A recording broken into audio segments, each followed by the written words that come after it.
कणकर यांच्या राजीनाम्यानंतर सुषमा अंधारे यांच्याशी आमच्या प्रतिनिधींनी बातचीत केलेली आहे, त्यांची प्रतिक्रिया आलेली आहे, आपण पाहूयात. महिला आयोगाच्या अध्यक्षा यांनी अखेर राजीनामा दिलाय त्यांच्या पदाचा. अशोक खरात या प्रकरणी त्यांच्यावर विविध आरोप झाले आणि काल संध्याकाळी त्यांनी अखेर राजीनामा दिलाय. पण त्यांनी जेव्हा राजीनामा दिल्यानंतर तुम्ही जे आरोप केले होते सुषमाताई, ते आरोप सगळे खोडून काढले आहेत. त्यांनी सांगितलंय तारखा खोडल्या आहेत, हे चुकीचं आहे असं त्यांचं म्हणणं आहे. एक फार चांगली अकबर बिरबलाच्या लहानपणी गोष्टी ऐकताना ना एक कहावत ऐकली होती, म्हण बूंद से गई सो हौद से नहीं आती है. तो प्रयत्न आहे चाकणकरांचा की आपण त्याच्यात काही लिपापोती करू शकतो का, तो डॅमेज भरून काढू शकतो का. पण मला खरंच वाईट वाटते की चाकणकर आता तरी उठा, झोपेतनं जाग्या व्हा, शुद्धीवर या. सत्तेचा हा सगळा अहंकार सोडा. तुम्ही जमिनीवर आलेला आहात, अजून अजून अजून अजून जमिनीवर येणार आहात. कारण फक्त राजीनामा तुमचा घेणे हा एवढाच भाग नव्हता. राजीनाम्यापेक्षा सुद्धा तुम्हाला अटक होणे, सहआरोपी करणे, सगळ्यात महत्त्वाचं तुमच्यावर मकोका लागला पाहिजे. कारण ही संघटित गुन्हेगारी आहे, अनेकांनी मिळून तो गुन्हा केलेला आहे, तुम्ही त्या गुन्ह्याचा भाग आहात. आणि राहिला प्रश्न तारखांचा, तर तुम्ही खऱ्याच असाल तर तुम्ही एकही पोस्ट डिलीट करायची नाही. काय मी तारखा तर कुठल्याच डिलीट केल्या नाहीत, कसल्याही तारखा काही एडिट केलं नाही, काही नाही. माझ्याकडे जे आलं ते जशाच तसं दाखवलं. आणि तुम्ही कुठून शोध लावला 2 तारखेचा फोटो, म्हणजे तुम्हाला खात्री आहे का की तो फोटो 2च तारखेचा आहे म्हणून. अहो मी 12 तारखेचाच फोटो दाखवला आहे, 12 तारीखच आहे त्याच्यावर. मी 9 तारखेचाच फोटो दाखवला आहे, 9च तारीख आहे त्याच्यावर. 9 तारखेच्या अलीकडे पलीकडे काय आहे का हे चेक केले असता त्याच्या 5-7 दिवस आधी 2 तारखेला सोमवती अमावस्या होती हे आमच्या लक्षात आले, असं ते विधान आहे. नीट ऐका, थोडंसं होऊ शकतं. दुःखी झाली माणसं की जरा सैरवैर होतात, मी समजू शकते. राहिला प्रश्न नोटीशी बिटीशीचा, तर आता 500-600 कोटीची माया कमावलेली आहे. तटकरेंसारख्या प्रभृतींचा आशीर्वाद आहे. तर त्यामुळे तो अहंकार कमी इतक्या चटकन होणार नाही.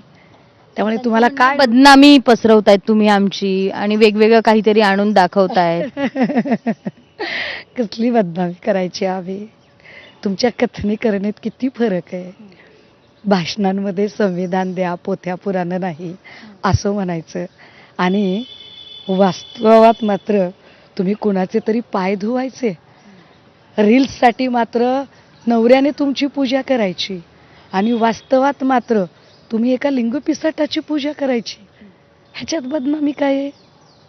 ही वस्तुस्थिती आहे. त्यामुळे अशी वस्तुस्थिती, फक्त त्यांचा प्रॉब्लेम काय झाला आहे, दुखावल्या गेल्या आहेत, त्या खूप दुखावल्या गेल्या आहेत. आणि अर्थात म्हणजे त्यांना असं वाटतं, त्यांना वाटत होतं की अख्खा पक्ष तटकरेच चालवतात, आणि तटकरेंचा जोपर्यंत डोक्यावर हात आहे तोपर्यंत तो कोणी त्यांच्या केसालाही धक्का लावू शकत नाही. परंतु काल मुख्यमंत्र्यांनी जो बडगा त्यांच्यावर कारवाईचा उगारला आहे, त्यामुळे गिरे तो भी नाक उपर अशा थाटात ज्या त्या बोलायला लागल्या, मी समजू शकते, मी अगदीच समजू शकते. आधी त्यांनी डीजींची भेट घेतली होती, त्याच्यानंतर मुख्यमंत्र्यांकडे गेल्या.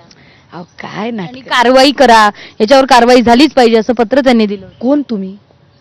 कोण तुम्ही? तुमचं डेसिग्नेशन काय आहे? मी प्रशासकीय अधिकारी म्हणून काम केले, मी CSG डिपार्टमेंटला काम केले, centre for equity and social जस्टिसमध्ये specially women sexual exploitation and व्हायोलेशनवर मी काम केले. त्यामुळे त्याची जी हायरार्की असते ती हायरार्की मला माहिती आहे. तुम्ही मुख्यमंत्र्यांना पत्र देणार, तुम्ही एवढ्या मोठ्या झालात, तुम्ही डीजींना पत्र देणार, तुम्ही इतक्या मोठ्या झालात, तुम्ही फक्त रेमेडी सुचवू शकता, तीही कुठल्या तरी महिलांशी संबंधित प्रॉब्लेमच्या संदर्भात. तुम्ही आदेश नाही करू शकत. तुम्ही काय समजताय स्वतःला? तुम्ही काय शो करायचा प्रयत्न करताय?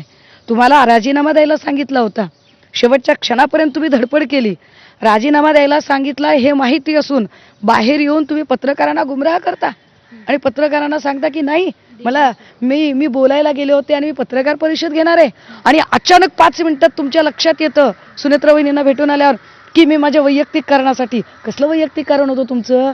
काय तुमच्या मुलीचं लग्न होतं, मुलाची नोकरी होती, नातवंडांना सांभाळायचं होतं, आजारपण होतं, कोणतं काम होतं तुमचं वैयक्तिक?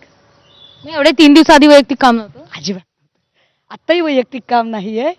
आता त्यांच्याकडे त्यांचे फावले छंद सांभाळण्यासाठी भरपूर वेळ आहे, खूप वेळ आहे. त्यांनी तो वेळ कारणी लावावा. आणि हे मी डीजींना पत्र दिलं, मी मुख्यमंत्र्यांना पत्र दिलं, एवढी जर कार्यतत्परता त्यांच्याकडे होती तर मग ती 3 दिवस कुठे गेली होती?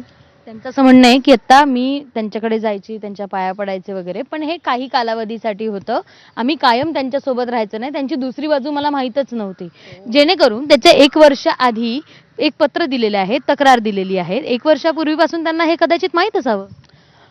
अहो, मला हे माहितीच नव्हतं. हे कालच्या रात्री तुम्ही सांगताय. 3 दिवस आधी माझा आणि त्यांचा व्यक्तिगत संबंध नाही असं म्हणताय. अहो, तुमचे जे फोटो आले त्या फोटोमध्ये ट्रस्टपुरता जर तुमचा संबंध असेल तर तुमच्या फोटोमध्ये तुमच्या हाताला स्पष्ट मेहंदी दिसते आणि तुम्ही त्यांच्यासोबत फोटो माणसं मेहंदी जनरली बायका कधी लावतात की जेव्हा घरात एखादा कौटुंबिक सोहळा असतो. तुम्ही त्यांच्या कौटुंबिक सोहळ्यात सहभागी होत होतात.